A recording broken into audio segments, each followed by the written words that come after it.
વર્ષા જોબનપુત્રા, માધાપર ચોકડી, the space building માં રહું છું। 4 વર્ષ થયા રહેવા આવી।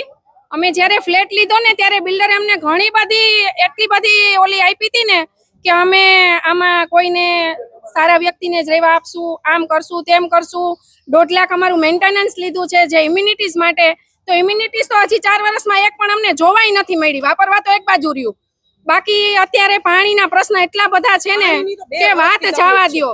લાઇટના પ્રશ્ન છે, પાણીના છે। 16 સભ્યો અમારા બનાવેલા પોતે જ બિલ્ડરે જ બનાવ્યા છે। 16 સભ્ય બરાબર, 16 સભ્ય મળવા જાય કે ભાઈ અમારી આ તકલીફ છે તો હા કરે, જવાબ કાંઈ આપતા નથી કે નથી ક્યારેય ફરિયાદ કરી હોય ને ત્યાં સ્પેસે આવીને કોઈ વાતચીત કરી કે બધાને મીટિંગ કરીને ભેગા કરીને એને સોલ્યુશન કાઢી દીધું। કોઈ પ્રશ્ન ઉકેલતા નથી બરાબર, કોઈ જાતની એ લોકો જવાબદારી લીધી જ નથી ને અમારી પાસે જે 1.5 લાખ લેખે મેન્ટેનન્સ લીધું છે એમાંથી અત્યારે અમારા 2 કરોડ જમા છે, એમાં કોઈ વાતની અમને જવાબ દેતા નથી। ઈ કે થઈ જશે, થાશે ને આમ ને તેમને આડાવડા ઘણા બધા અમને જવાબ આપે છે।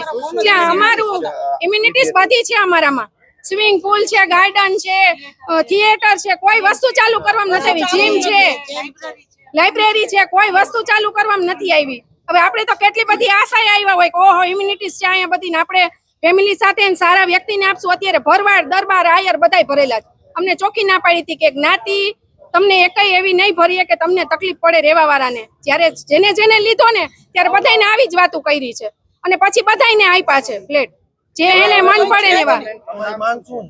પાણીનો પ્રશ્ન અત્યારે મેઇન છે। અમને કાલથી પાણી વગરના 200 ફ્લેટ દુખી થાય છે। આનું શું કરવાનું છે? મેન્ટેનન્સ નો જવાબ નથી દેતા, અમારા ફોન રિસીવ નથી થતા, કોઈ જાતનો જવાબ